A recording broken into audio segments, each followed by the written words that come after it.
Hello,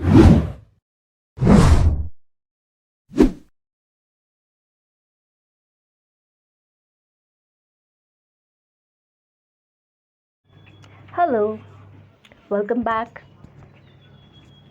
If you haven't subscribed to my channel yet, go hit the subscribe button to get the latest notifications. I hope you will get a slight benefit by watching my educational videos related to class 12 geography. चलिए आज शुरुआत करते हैं एक नई topic से जिसका नाम है ऑक्यूपेशनल स्ट्रक्चर ऑफ इंडिया। तो ये हम टॉपिक कर रहे हैं चैप्टर इंडिया पॉपुलेशन डिस्ट्रीब्यूशन से। अब ऑक्यूपेशनल स्ट्रक्चर क्या है ये हम लोग ऑलरेडी डील कर चुके हैं in your chapter that's population composition. In simple occupational structure का मतलब होता है that the number of people who are engaged in different economic activities like primary, secondary, tertiary, quaternary, quinary etcetera.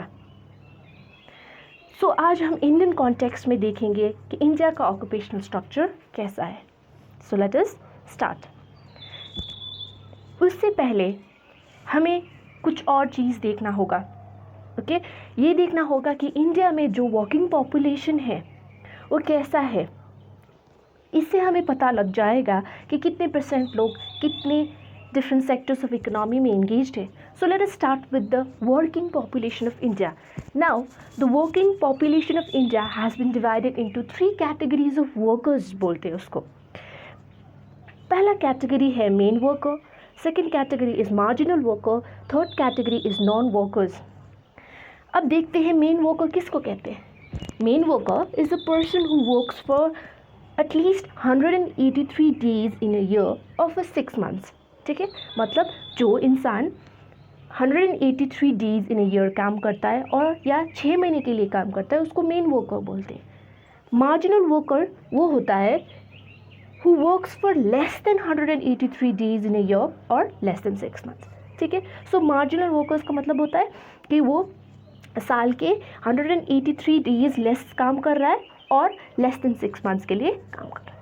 Now non workers मतलब is a person who does not work for earning a wage. Okay, so क्या होता है, non workers वो है जो काम नहीं करते, simple.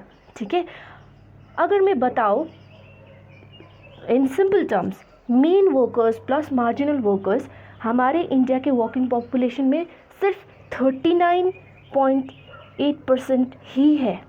Okay, means we have the proportion of working population when we combine the main and marginal workers which only accounts for 39.8% and the remaining 60.8% of the working population of India are non-workers। तो non workers कौन कौन है? Non workers वो है जो कमाते नहीं हैं, कोई भी प्रोडक्टिव एक्टिविटी में इंगेज नहीं है, जैसे कि students, okay, children, beggars, retired persons, okay, the old people, they are dependent population, वो किसी और पे डिपेंडेंट है अपने सोर्स ऑफ लिविंग के लिए, इसीलिए उनको नॉन वर्कर्स बोला जाता है। ओके, ठीक है, अब चलते हैं वर्कर पार्टिसिपेशन रेट की तरफ। ठीक है, मतलब जो ये वर्कर्स है वो कैसे इंगेज्ड है उसको वर्कर पार्टिसिपेशन रेट बोलते हैं। Means simple, just read it out, it's the percentage of workers that is main plus marginal in total population is known as the worker participation rate. Okay, मतलब यहाँ पे worker participation rate means the workers who are engaged in productive activity. तो हम यहाँ non workers को नहीं ले रहे, only main plus marginal in total population को हम लोग क्या बोलते हैं, वर्कर पार्टिसिपेशन रेट भी बोलते हैं। अगर अब हम worker participation rate in India in context में देखें कि लोग कैसे इंगेज है, so the proportion of working population, okay, वो स्लाइट मॉडरेट वेरिएशन दिखाया जाता है with only 39.6% in Goa and 49.9% in Daman and Diu. Mean to say, in simple terms, large percentage of workers are found in the states of Himachal Pradesh, Nagaland, okay, Sikkim, Andhra Pradesh, Chhattisgarh, Karnataka, Meghalaya, Arunachal Pradesh, and UTs like Dadra, Nagar Haveli, and Daman and Diu. Means we have large percentage of workers working in these states. Okay. Now it is a very common fact. Okay, the areas which have lower economic development will have large proportion of workers. Okay, this is a common fact of Indian context that the areas having low economic development will have large percentage of workers working in different sectors of the economy. Okay, मतलब ज़्यादा लोग वहाँ पे काम कर रहे होंगे छोटे सेक्टर्स में. Okay, this is a common fact of our Indian context. Now we come directly to our point of discussion, that is occupational categories of India. अब हम वर्किंग पॉपुलेशन समझ गए, हमारे माइंड में क्लियर है वर्किंग पॉपुलेशन क्या है, main marginal workers जो प्रोडक्टिव एक्टिविटी में इंगेज्ड है, ऑलराइट, एंड ये कंट्रीब्यूट कर रहे हैं इन different sectors of economy. उसके बाद worker participation rate, it's the percentage of main plus marginal in total population, and it shows a slight variation in the states of Goa and Daman and Diu. Alright, now we come up to occupational categories of India, and you already know we have occupational categories divided into primary, secondary, tertiary sectors. Alright, so when you see the people or the population engaged in primary, secondary and tertiary sector, just have a look at this table. अब देखें तो हमें क्या दिख रहा है, is that primary sector में percentage of total workers 54.6% है, सेकेंडरी सेक्टर में 3.8% है, एंड टर्शियरी सेक्टर में 41.6% है. ये अकॉर्डिंग टू 2011 डेटा बता रही. उसी प्रकार से मेल एंड फीमेल देख लीजिए. प्राइमरी सेक्टर्स में वी हैव मेल 16 करोड़, ठीक है, and female 9 crore and so on. तो ये एक sectoral composition of workforce in India हो गया, ठीक है. अब इसका कंक्लूजन हम लोग आगे देखेंगे कि इस टेबल से हमें क्या क्या समझ में आ रहा है. ओके, अब देखिए इंडिया की ऑक्यूपेशनल सेक्टरल जो कॉम्पोजिशन देखा हमने, प्राइमरी, सेकेंडरी एंड टर्शियरी, उनमें कुछ वर्कर्स काम कर रहे हैं, ठीक है, उसको हम लोग बोलते हैं occupational categories of India according to 2011 census. So there are 4 important occupational categories according to the 2011 census. These are number 1 cultivators, number 2 agricultural laborers, number 3 household industrial workers, and number 4 there are other workers. Remember, it's very important, ठीक है. ये 2011 census का classification है, ये different occupational categories है which falls under primary, secondary and tertiary. जैसे कि cultivators and agricultural labourers आ जाएंगे आपके प्राइमरी सेक्टर में, हाउस होल्ड इंडस्ट्रियल वर्कर्स भी आ जाएंगे आपके सेकेंडरी सेक्टर में, एंड अदर वर्कर्स में डिफरेंट टर्शियरी सेक्टर्स में आ जाएंगे, ठीक है. तो ये इम्पॉर्टेंट है, एंड हमें देखना भी होगा कि ये कल्टिवेटर्स, एग्रीकल्चरल लेबरर्स हमारे टोटल वर्कर्स के कितने परसेंटेज में कंट्रीब्यूशन दे रहे हैं, मतलब कितना टोटल इनका वर्कफोर्स है. चलिए देखते हैं. ओके, अभी जो हमने सेक्टरल वर्कफोर्स का टेबल देखा एंड अदर थिंग्स देखा, उससे हम कुछ कंक्लूजन्स ड्रॉ कर सकते हैं, ठीक है.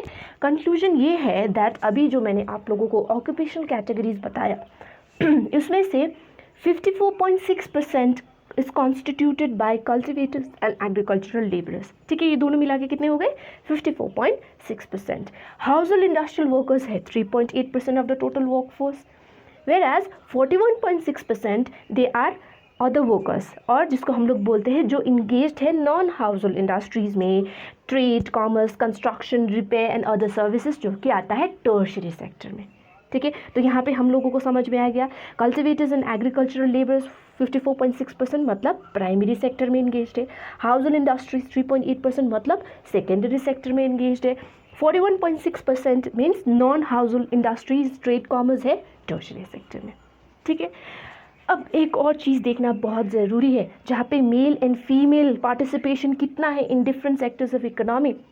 तो on a very positive note, although आप लोग यहाँ पे देखिए कि मेल का टोटल कंट्रीब्यूशन या number of males engaged in primary, secondary, tertiary comparatively to males less है, लेकिन पॉजिटिव नोट में क्या हुआ है is that the number of female workers is high in the primary sector, but the share is also increasing in secondary and tertiary sector. So on a positive note, जो हमारे country के female workers है वो primary sector में high है, लेकिन उनका जो शेयर है सेकेंडरी एंड टर्शियरी सेक्टर में भी धीरे धीरे बढ़ रहा है, ठीक है. मतलब वो सेकेंडरी एंड टर्शियरी सेक्टर्स में भी काम करना स्टार्ट कर चुके हैं. ठीक है. Now next conclusion that can be drawn is that the proportion of workers in agricultural sector in India has shown a decline over the past few decades, that is from 58.2% in 2001 to 54.6% in 2011. ये समझ में आ गया. मतलब जो workers agricultural sector में engaged है वो decline हुआ है फ्रॉम 58.2 टू 54.6% इन 2011. ये क्यों?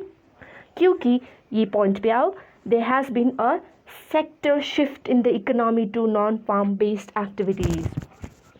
Now because in this gap of 2001 to 2011 10 years के गैप में बहुत सारा डेवलपमेंट आया है इकोनॉमी में, secondary and tertiary sector expand हुए हैं एंड देयरबाय लोगों का फोकस प्राइमरी सेक्टर से हट के सेकेंडरी एंड टर्शरी सेक्टर में जा रहा है and thereby people are getting engaged.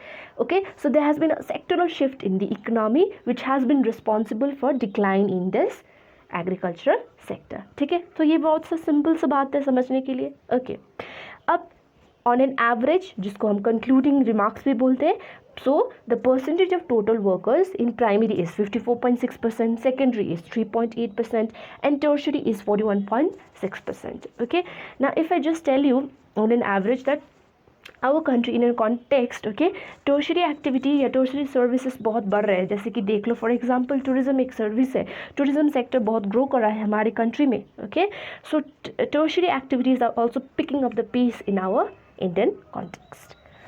Okay, now after looking at the sectoral composition of workforce of India, now it's also very important to understand state variation or spatial variation of worker participation rate. मतलब different states में okay condition कैसा है primary secondary tertiary sector का.